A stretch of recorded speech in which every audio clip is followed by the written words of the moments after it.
Então, bastante grande. Então, eu venho falando sobre crédito acumulado, regime especial. Eu vou falar um pouquinho sobre crédito acumulado de ICMS, tá?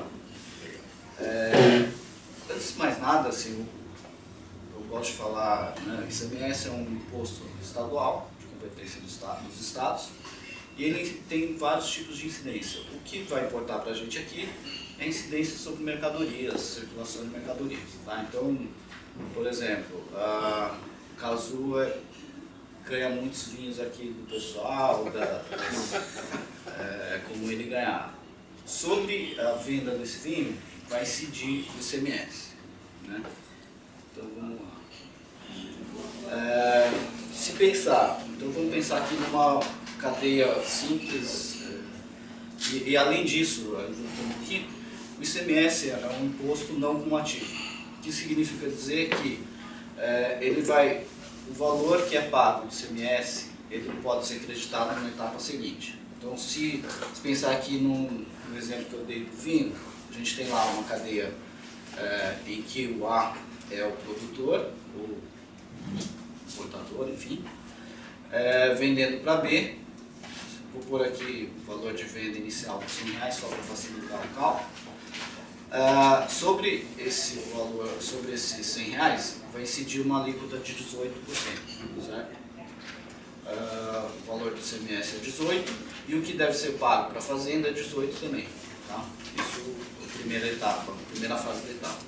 B vendendo para C, ele coloca aqui, supondo que fosse um distribuidor, ele coloca uma margem de lucro aqui de 50%, então dá 150 de venda. A alíquota se mantém a 18%, que é a alíquota comum, só que 18% de 150 daria 27. Como ele comprou e recebeu, em tese, R$18 aqui, ele pode descontar esses 18 e o que ele vai pagar efetivamente para a fazenda é 9, tá? Só que o total é o 18 mais 9, que dá 27. Em tese, ele pagou 27. Ele pode passar, esse crédito vai ser repassado para a próxima etapa. Então, C vendendo para D, vai ter R$27 aqui, depois eu explico um pouquinho. Então, supondo que C vendendo para D, ele coloca mais uma margem, pensando aqui numa atacadista comprando, ou padaria comprando, enfim. A gente tem aqui, colocando uma margem, então o valor final vai ser 200, a alíquota se mantém igual, 18%. O ICMS 18 de 200 seria 36.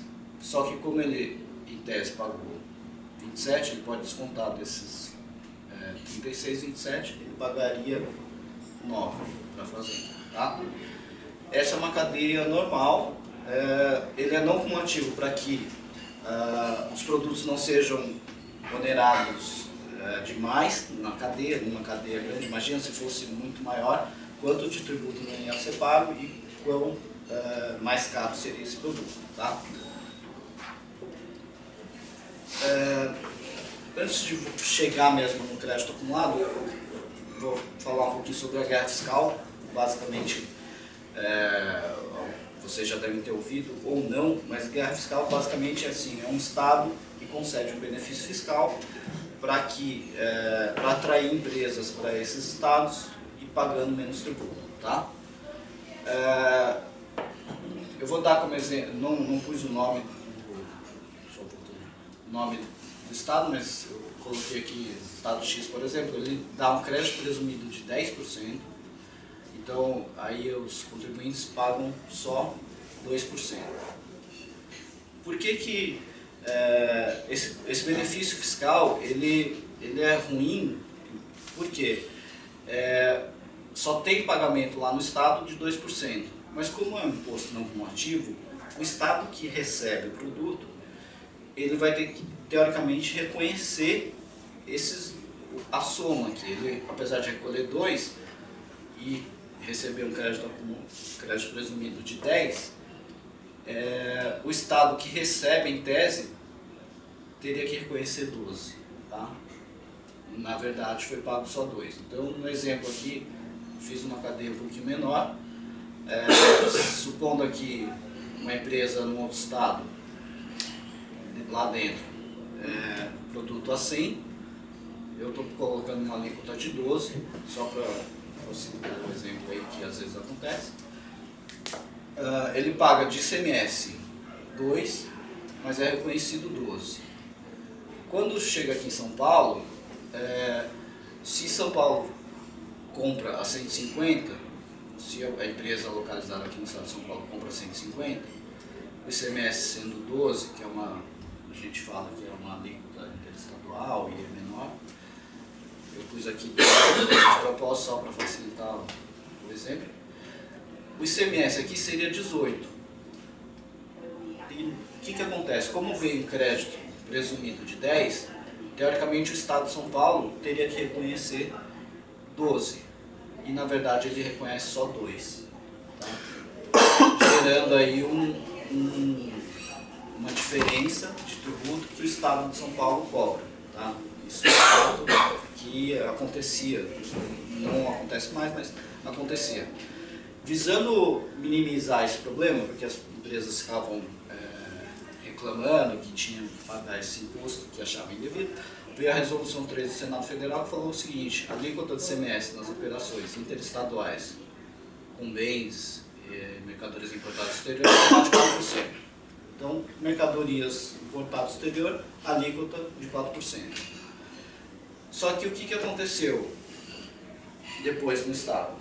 Começou a gerar um crédito acumulado. Então, se você traz um produto importado sem imposto, com redução na base de cálculo ou diferencial de alíquota, vai haver um acúmulo de crédito. Por quê? Na importação vem a 18%, quando você vende no interestadual, de acordo com a resolução 13, vende a 4%. Então gera um acúmulo de tributo aí.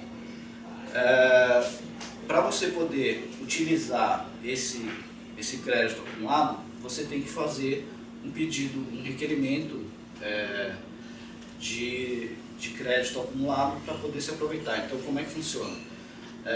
Mensalmente vai repetindo as operações, vai acumulando créditos, tá?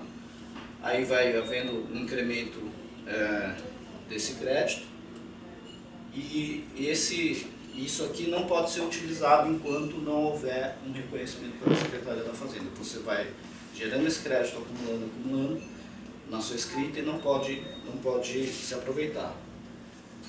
E aí tem a necessidade de fazer um processo administrativo. Tá?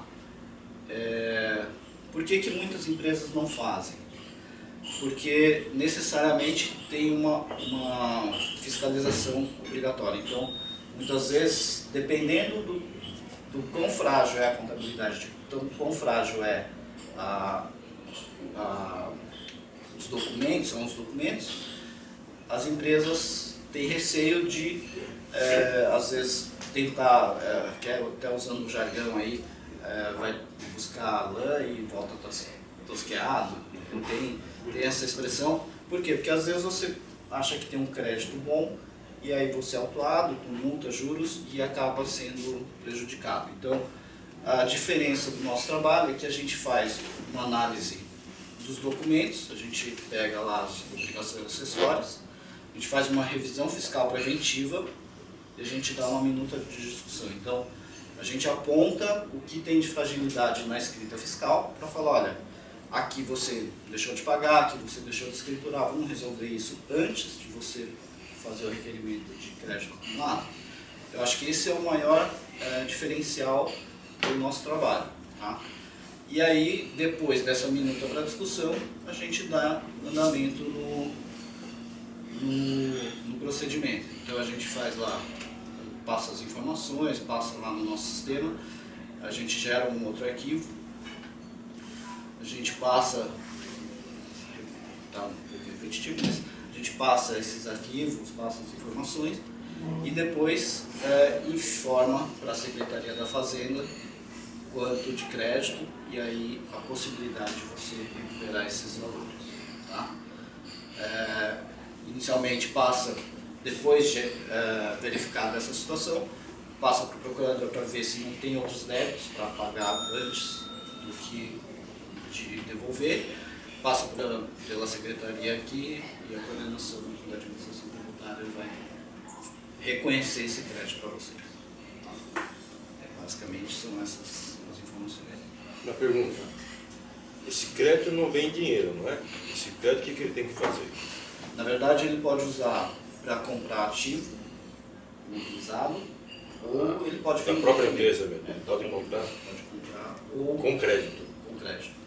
E aí ele pode também vender, que gera aí a venda de créditos. Tem que ser no mesmo segmento ou pode ser qualquer segmento? A venda para qualquer segmento. Tenha pagamento de segmentos. Eles têm que pagar crédito, eles têm débito a ICMS. Compra para gerar efeito, né? Bem, obrigado. Obrigado, advogado.